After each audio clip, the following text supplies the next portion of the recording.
Um, Thank you, Jim, and thank you for inviting me to talk to you all today.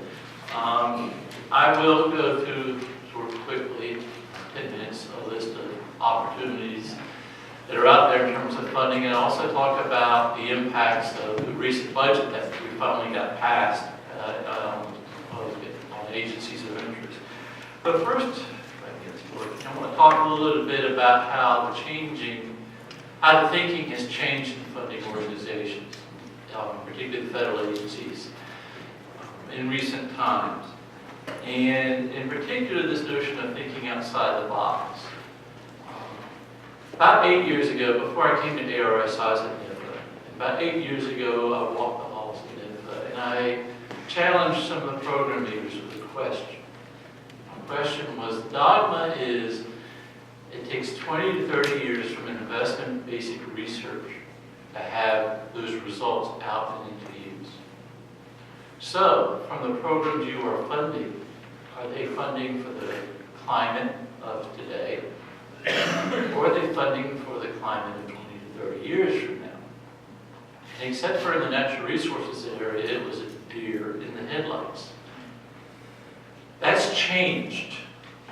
If you look at the programs out there, there's climate change in almost everything. And so here's an illustration. Recently, NIFA funded a project on food safety and mycotoxins from their climate change program. They're also funding climate change work from their food safety program. So the point being is that climate change, we've heard, impacts almost everything that we in agriculture deal with. And therefore, it is wide open for us to reach out to our colleagues in all sorts of disciplines.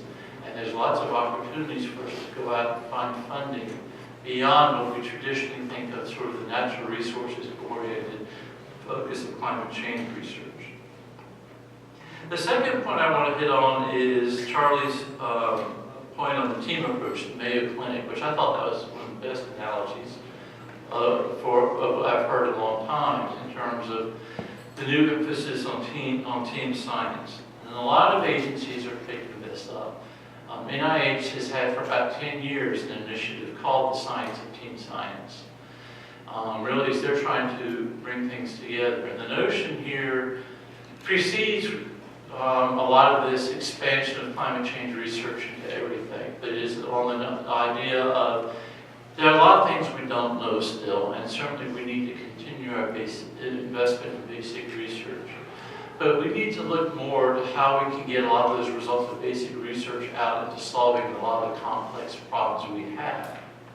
And that involves a team approach because we've had a lot of science that's been out there that has not been accepted and put into use for one reason or another because it was not thought of at the time of some of those issues were not thought of at the time the research was being done. So increasingly, the funding organizations are looking for multidisciplinary research teams.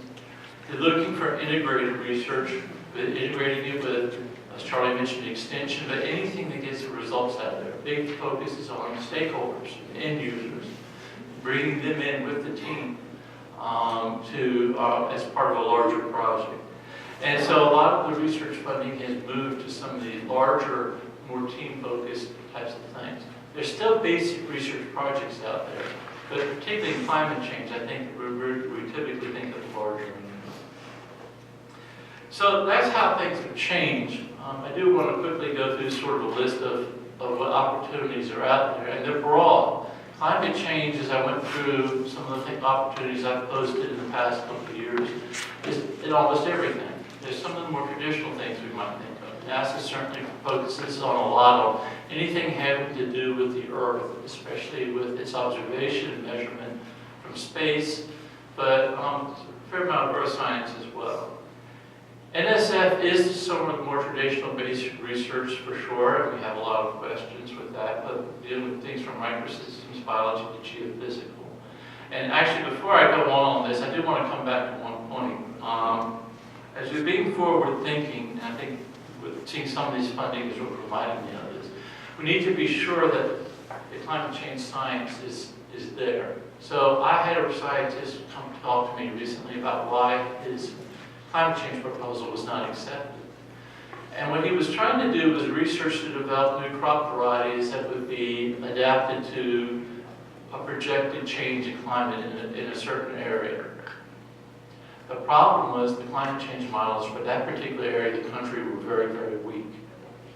So the peer panel's response was, you know, this is really a great idea, but until those models are better, you don't know that you're investing in the right thing.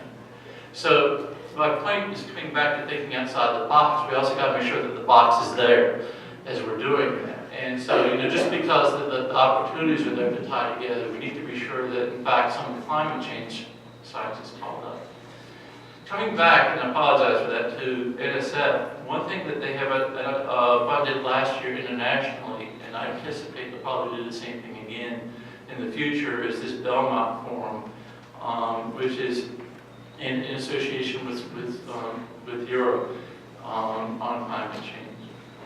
DOE Office of Science has been a stalwart funder of climate change and environmental research for decades. They're also, interestingly, one of the largest funders in basic biological sciences. And so there is a lot to look at there. Just recently announced was also a joint initiative between DOE's Joint Genome Initiative and Environmental Molecular Sciences Laboratory. And that's open right now on the street. And the focus of that is on climate change. And so that's an opportunity, that's sort of an out-of-the-box type of opportunity there.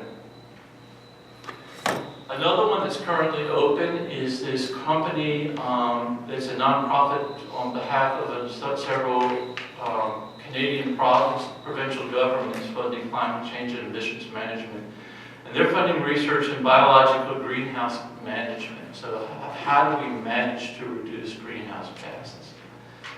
NOAA Climate Program Office funds a lot of research on this. The USAID and the Gates Foundation, a lot of the places that climate change is supposed to have the strongest impact are some of the areas that USAID, I don't know if that's feedback from my talk, but that USAID and the Gates Foundation are very much interested in. The developing world, sub-Saharan Africa, and some of these other places.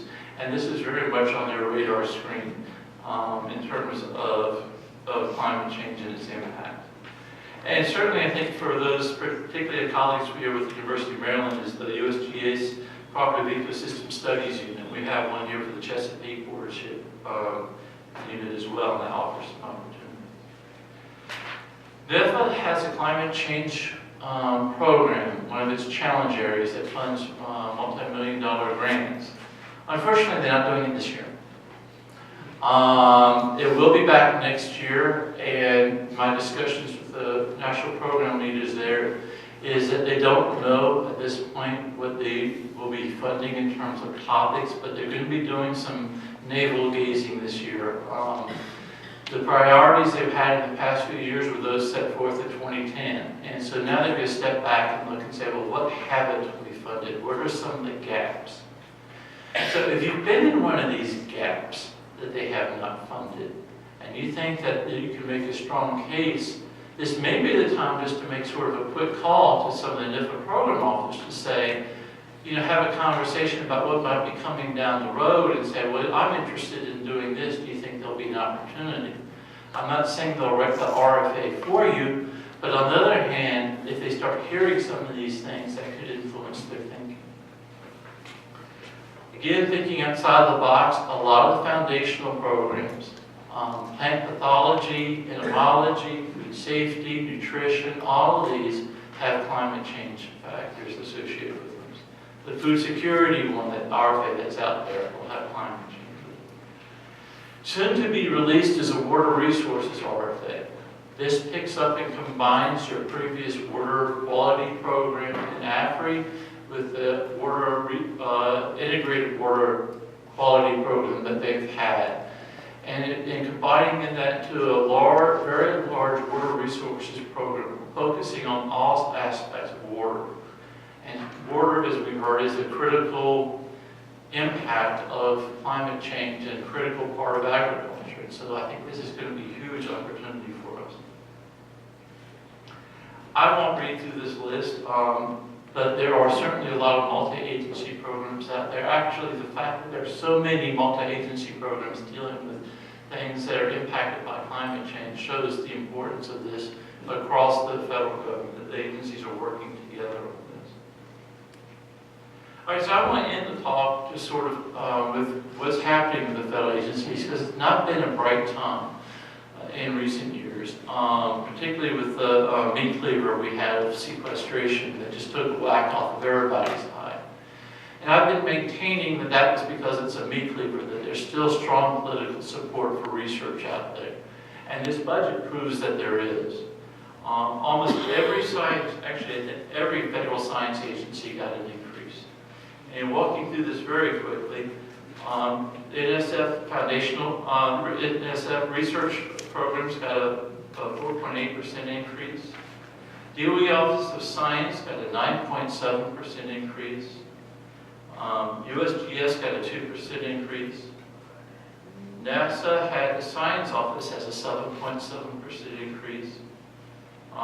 Something near and dear to my heart, the ARS got a 10% increase. NIFA, the AFRI program, got a 14.5% increase. And so, looking at that and looking at some of the opportunities that they may have, RFAs that have not come out yet, makes me wonder if that 14.5% increase, whether they might come back and reassess. I don't know. I guess in my own mind, I would not take off the table that there might be another RFA or two that they had not expected to offer this year, to come out this year. And finally, the NOAA Office of Atmospheric Research got a 23% increase. And I doubt all that's for competitive programs. A lot of NOAA funding goes to their own support and to satellites as well. But the point being is I think that there is the lead times, I'm not going to be a fool and say they're over for good. I don't think anyone has that kind of crystal ball. But I think that we are certainly up from where we had the abyss where we have been. And there are opportunities that are out there, and certainly this is a good time to be talking about collaborations and looking forward to those. We have a question.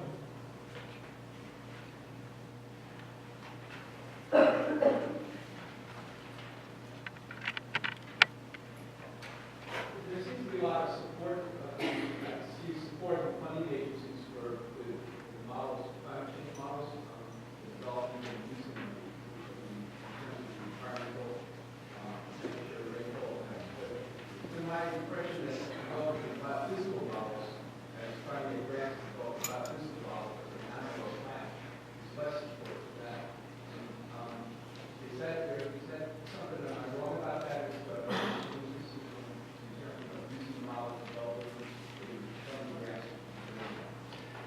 I'd say that you're probably correct in that. The discussion I hear from program officers, and I'm not sure how, it presents a budgetary challenge to do this, is that they'd like to see this as part of some larger efforts, with the goals in mind.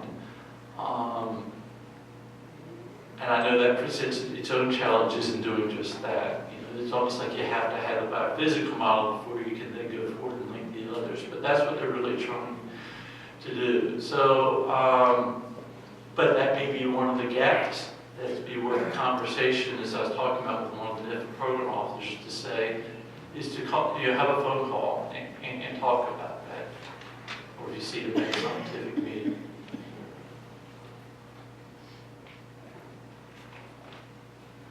Okay, thank you.